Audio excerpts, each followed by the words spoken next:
Imagine this. It's early morning in Tehran. The sun slowly rises over the Alborz Mountains, casting golden light across a vast, modern city. From above, you see layers of history and future blending into one. Ancient bazaars sit beside glass towers. Mosques stand next to research labs, and digital billboards glow with advertisements for cutting-edge technology. A train glides silently through the city. Inside, young engineers discuss AI startups. Across from them, a journalist edits an article criticizing the government, openly, without fear. No censorship, no repression, just ideas, just voices, just a society in motion. Now imagine something even more powerful. This Iran is not just modern. It is democratic, a place where leaders are elected, where power changes hands, where protests are not crushed, but heard, where the future is not controlled, but negotiated. And here's the most important part. This world was possible, not inevitable, not guaranteed, but possible, because there was a moment in history when everything could have gone differently. A single turning point, a fragile decision, a moment where the future of an entire nation, and perhaps the world, hung in the balance. Today, we're going to step into that moment. We're going to slow it down, examine it, and then change it. We'll follow this alternate timeline across decades. We'll watch societies evolve, conflicts shift, economies rise, and cultures transform. And by the end of this journey, you might start to wonder, was this really just an alternate history or a missed opportunity? But before we begin, subscribe to the channel and leave a like. Because stories like this don't just entertain. They make you see the world differently. To understand what could have changed, we need to understand what was. Iran in the mid-20th century was not a simple country. It was a nation standing at the crossroads of tradition and modernity. At its center stood one man, Shah Mohammad Reza Pahlavi. He envisioned Iran as a modern, powerful state. And in many ways, he succeeded. Cities expanded, infrastructure improved, education became more accessible. But modernization came with a cost. Political power was centralized, opposition was silenced, and beneath the surface, tension grew, a society divided. Imagine walking through Tehran in the 1950s. In one neighborhood, you see luxury cars, Western fashion, and elite gatherings. In another, poverty, tradition, and frustration. Two realities, one country, and between them, a widening gap. The man who challenged power. Then came a different voice, a man who didn't promise control, but accountability. Mohammad Mossadegh.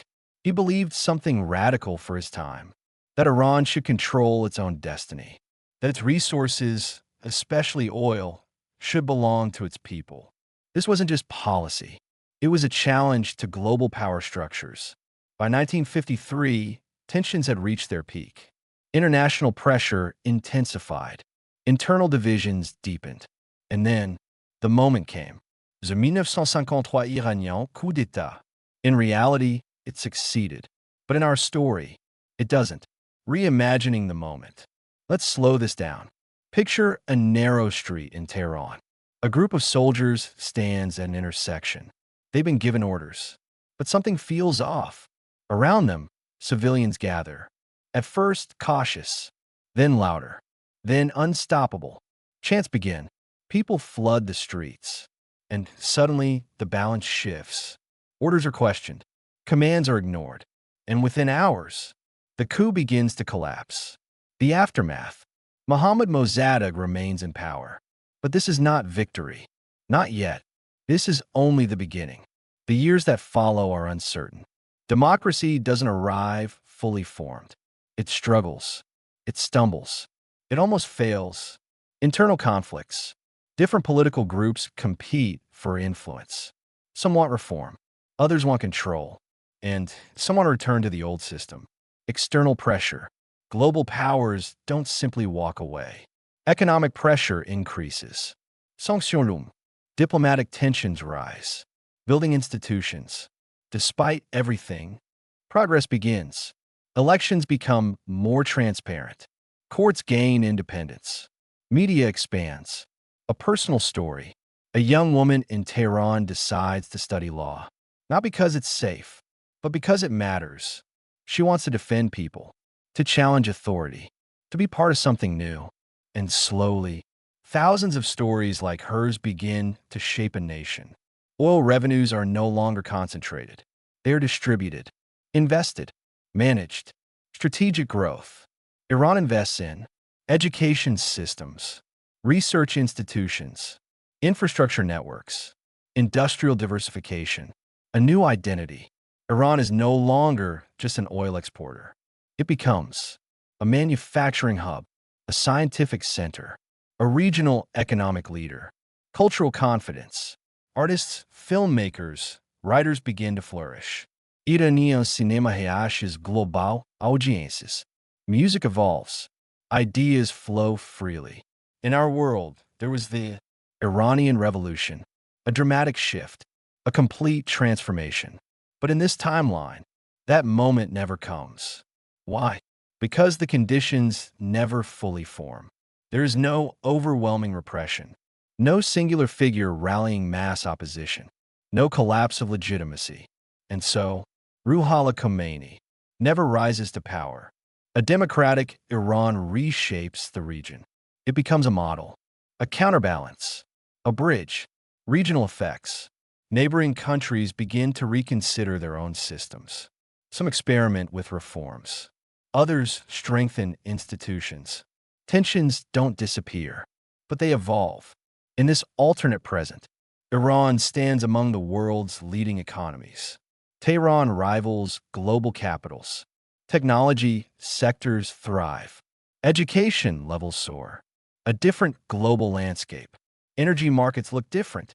Alliances shift. Conflicts take new forms. And innovation emerges from unexpected places. A final image.